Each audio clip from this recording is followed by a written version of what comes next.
Just leaving Holywell, or Holywell, or Holywell, climbing up onto Penhale Point.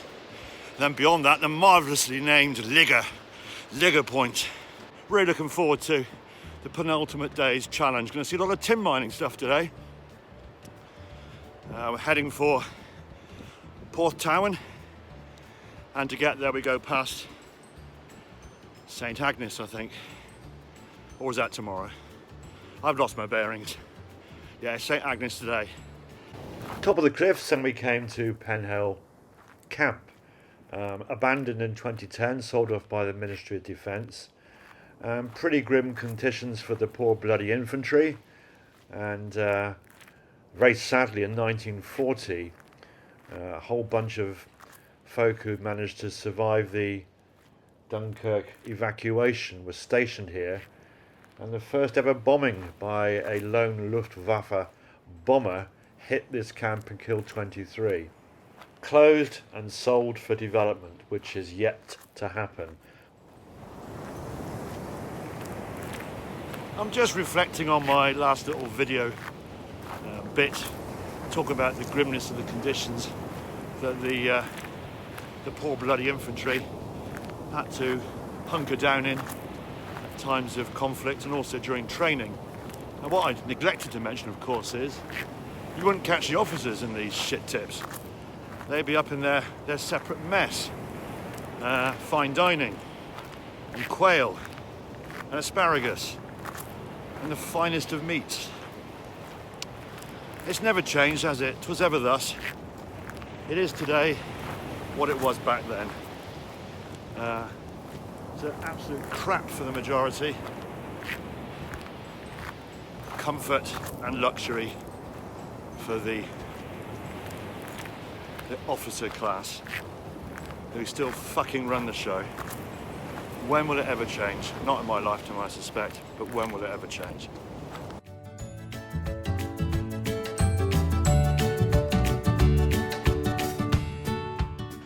Well, I'm on the dramatic headland of Ligger Point, overlooking Perrin Sands behind me, which we've got quite a lengthy walk across down to Perrin Porth. Ligger is both a noun, and to lig is a verb, a real 1970s word. I associate it very much with the music journalism in the New Musical Express.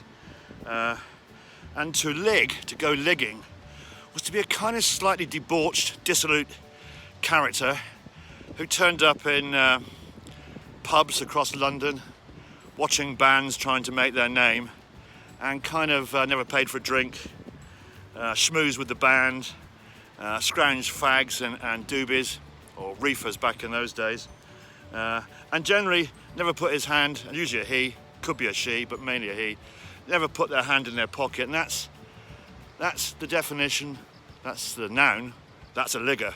And to lig was to go and, kind of ponce around at pubs watching aspiring rock bands. Now that, my walking friends, is pretty much what you call a beach. It's not only got cliffs at either end, it's got sand dunes, there's a golf course, a glorious golf course on top, which Simon roundly thrashed me on some years ago, and the charming little place of Perrin Porth, the port of Perrin. And beyond down to St Agnes Head, and round the corner, today's journey end. Well, Andy and me are now down on the Saharan-like expanse of Perrin Sands. This will be by far the longest stretch we've walked on sand so far in the mighty SWCP, and I can't think for the life of me if we'll do anything similar. We did quite a lot of Chesil Beach, about 2 miles, a year ago actually, and that was absolutely shattering. This has got plenty of potential. Any firmer? So, nearer you go to the sea, the firmer it gets, so I'm heading out to join Andy, plying his trade along the beautiful Beautiful shore. Sorry about the lack of steady cam work there, folks. And there's a dog like Emma's old one. Red setter, is it? Is that setter? I just did an absolute lot of wank. I made a video and it's really brilliant. Forgot to press record, or it went off, which is quite likely. Anyway, further SWCP action on the mighty Penhale Sands, about a 3-mile stretch of sands, and gone the halfway point. I think it's just past the like the Coast Guard lookout point, which is probably stationed halfway, and Penhale Point is looming ever close. I've got stealth ponies behind me, stalking me. Andy's ahead of me, and he's now picking up something off the beach. I wonder what. I shall find out at coffee time. Oh, done it, walking fans. Walked the whole of Penhale Sands. Tide's racing in now, as Andy just pointed out. Up over there, I think of the golf links of Penhale Point. And what a cracking beach. And I've done it. Well, up onto those links. 2008 it was that Simon and me played. He roundly thrashed me, but a great day out, and we were staying in St Issy at the time, and little did I know then what I'd be doing now in walking the mighty SWCP.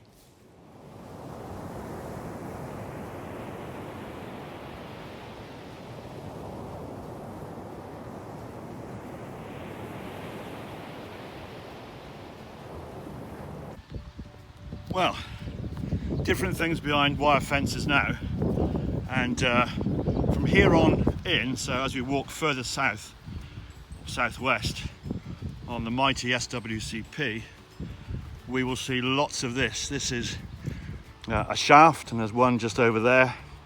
You can see no vegetation growing on a bit of what looks like scree from here on the far slope. This is tin mining.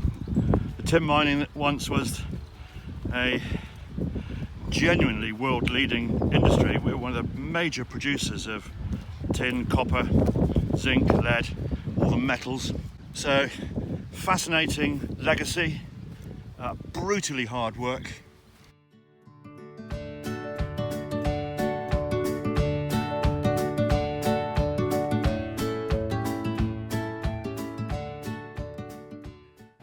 Click ahead is simply marvellous.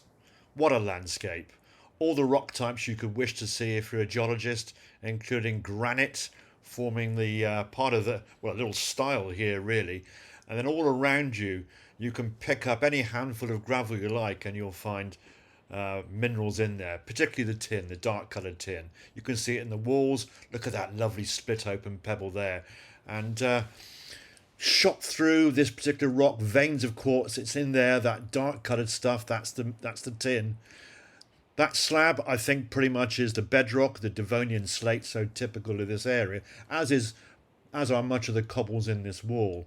Up above, the orange-stained, rotten, iron-rich spoil, and there goes Andy, plying his way off into the yonder of this really quite incredible coastal landscape. Well, people often describe these sorts of places as a lunar landscape. For me, it's more of a Martian landscape, the red planet. So really, really awesome,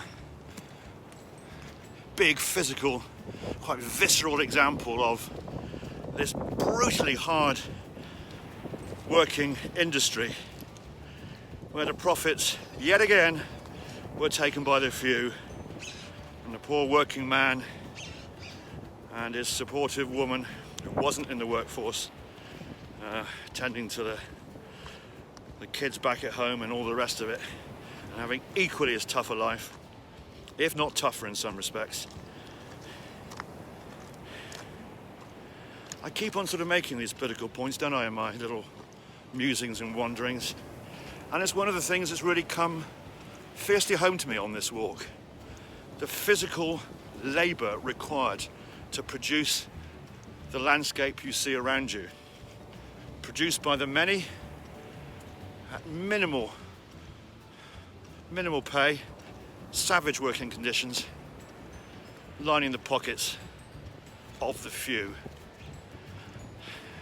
I do hope one day this all changes. It won't happen in my lifetime. I'm very pessimistic about that. But I'd like to see some signs in the next few years will demonstrate that.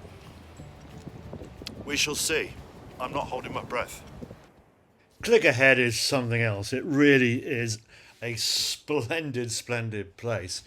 Andy and me sort of wandered here and there across, spotting adits, literally where the miners just simply dug into the rock.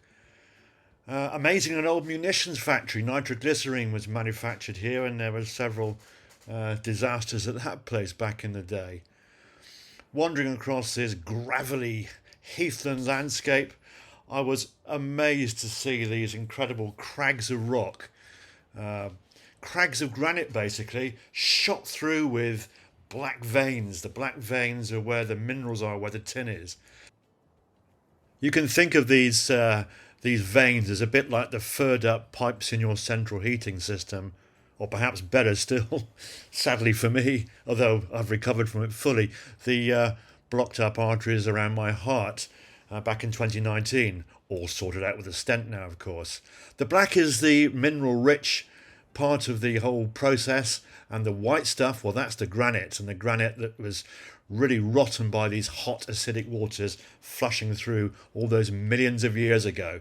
One of the other byproducts, by the way, of this process is the white chalky kaolin, China clay, which is still an important industrial product in these parts.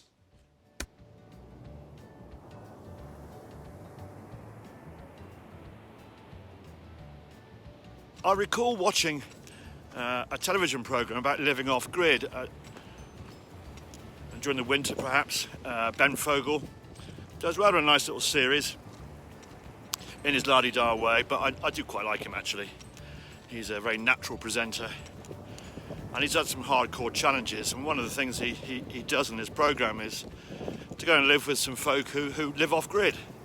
And one of the programmes was about a delightful couple from London, man and a woman, 3 lovely kids I think, and he'd suffered ill health and was an odd job man, a bit of a tinkerer, and she'd had a very stressful time.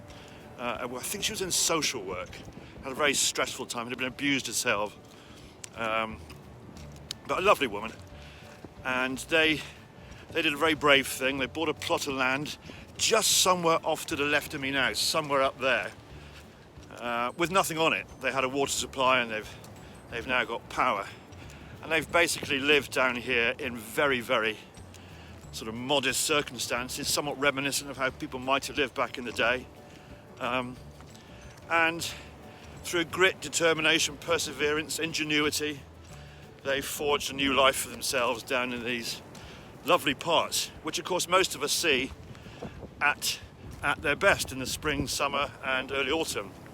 They live here all round and were very, very reflective about their experiences, that you have no idea how tough an environment it is during the winter months. Short days, strong and persistent westerly winds just blasting through this whole landscape. It's a very harsh place to live and eke out effectively a subsistence living, and I hope they're doing well still, living in a remarkable landscape, remarkable for the human hand on this.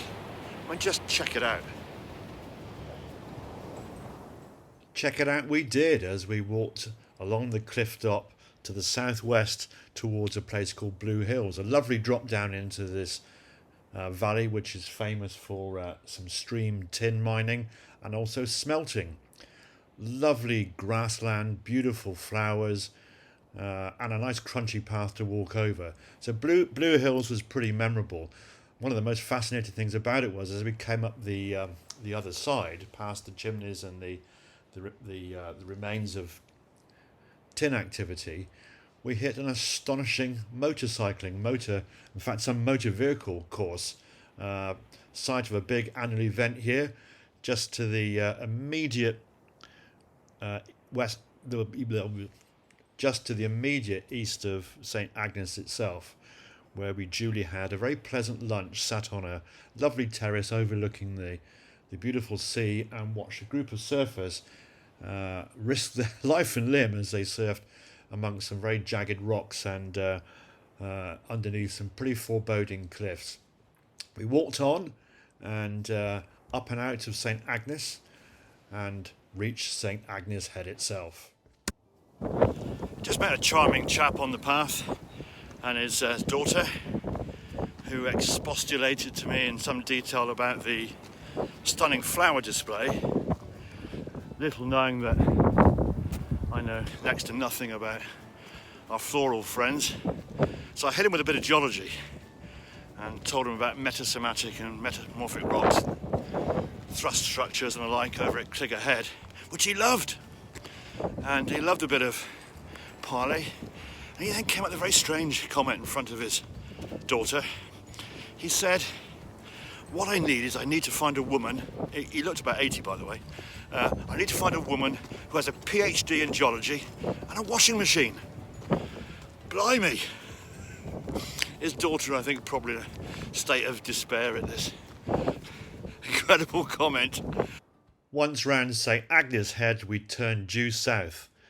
Spotted a couple of chuffs round about the area of Tubby's Head, one of our high points for the day, literally and ornithologically, and headed down towards the magnificent remains at Wheel Coats, an SWCP highlight for sure. Well, we're at Chapel Porth, and look at this. This is by far the best pump house we've seen so far. We've seen bits and pieces back at St Agnes, but this is an absolute beauty. So, largely intact, I mean the floors and the roof are gone, but we were puzzling over why the arches perhaps, but definitely the top of the chimney, are made of bricks rather than stone. And the best explanation so far is we think the quantity surveyor fucked up. Well, the end of the walk was nigh as we got closer to Porthtowan. Leaving Wheel Coats behind was a wrench, it has to be said. Lovely walk up and out of Chapel Porth, where we met a lovely Spanish woman and bathed in glorious mid-afternoon sunshine as we walked along this superb cliff-top path overlooking a sea with many colours of blue and green laid out before us. It was really inspiring. Got down to Porthtowan, got back to the cars and looked forward to getting back here on our next day's walking.